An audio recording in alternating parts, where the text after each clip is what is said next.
નમસ્કાર મિત્રો. તત્વમસી ભગવાન બુદ્ધના જીવનની એક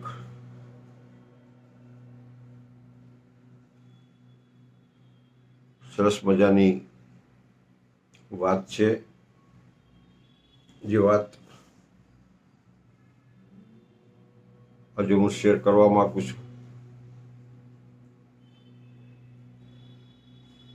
વાત તો નાની એવી છે, પણ એ વાતથી આપણને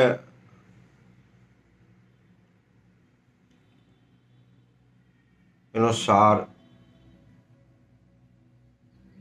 બહુ ઉપયોગી થશે. ભગવાન બુદ્ધ જ્યારે ઉંમરલાયક થઈ ગયા હતા, વૃદ્ધ થઈ ગયા હતા, ત્યારે એક બપોરે એક વનમાં વૃક્ષની નીચે વિશ્રામ લેવા થોભ્યા. એમને તરસ લાગી ગઈ, એટલે એણે શિષ્ય આનંદને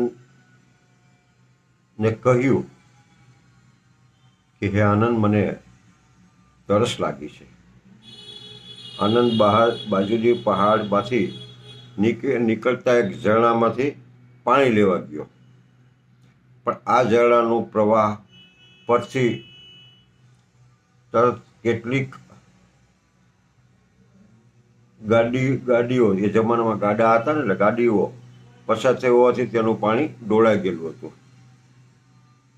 એમાં કાદવ અને કીચડ અને સડેલા પાંદડા ઉભરાતા હતા.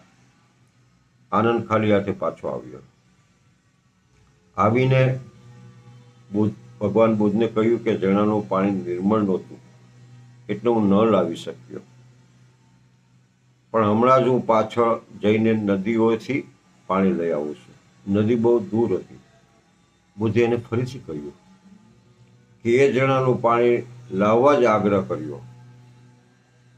આનંદ થોડી જ વારમાં ફરી ખાલી હાથે પાછો આવ્યો. એ પાણી એને લાવવા યોગ્ય ન જ લાગ્યું. આવું એણે 3 વખત કર્યું. એટલે કે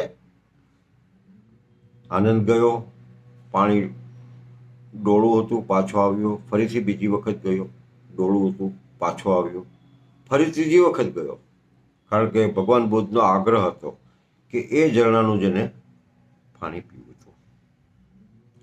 તો 3 વખત એણે આ પ્રયત્ન કર્યો, 3 વખત પાણી ડોળું હતું.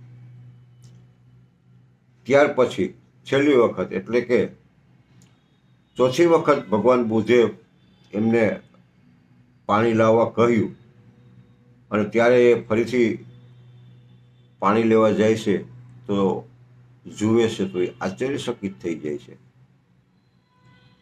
એ ઝરણાનું પાણી આટલી વારમાં આછરી અને નિર્મળ, ચોખ્ખું વહી રહ્યું હતું. માટી બેસી ગઈ હતી, કચરો બેસી ગયો હતો, ઉપરનું પાણી તદ્દન ચોખ્ખું હતું. અને એ ચોખ્ખું પાણી ભરી અને બુદ્ધ માટે આનંદ લઈ આવે છે. એક વાર્તા છે, પણ આ વાર્તા મને બહુ ગમે છે, એટલા માટે કે આ સ્થિતિ આપણા મનની પણ છે. જીવનની ગાડી એને વિક્ષુબ્ધ કરી મૂકે છે, પણ જો કોઈ શાંત અને ધીરજથી બેસી અને માત્ર એને જોયા જ કરે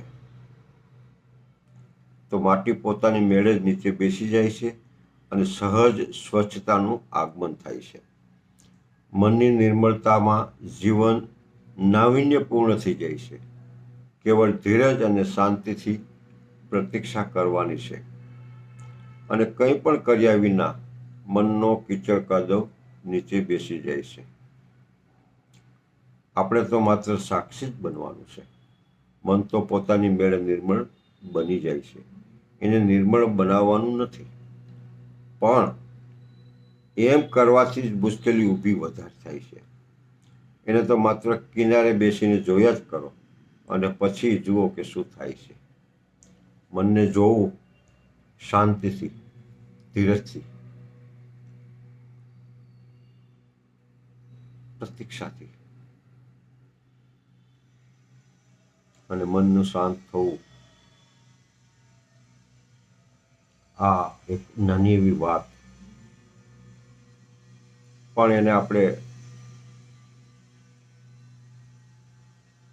અનુભવમાં લેશું તો ખ્યાલ આવશે.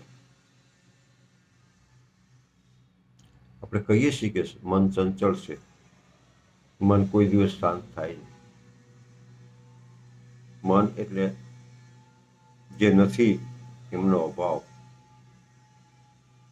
તો દરેક સંત પુરુષે, દરેક મહાપુરુષે, દરેક બુદ્ધ પુરુષે એક શબ્દ આપ્યો છે, દ્રષ્ટા. બસ મનને શાંતિથી જોઈ રાખો અને મન શાંત થઈ જાય. ધન્યવાદ.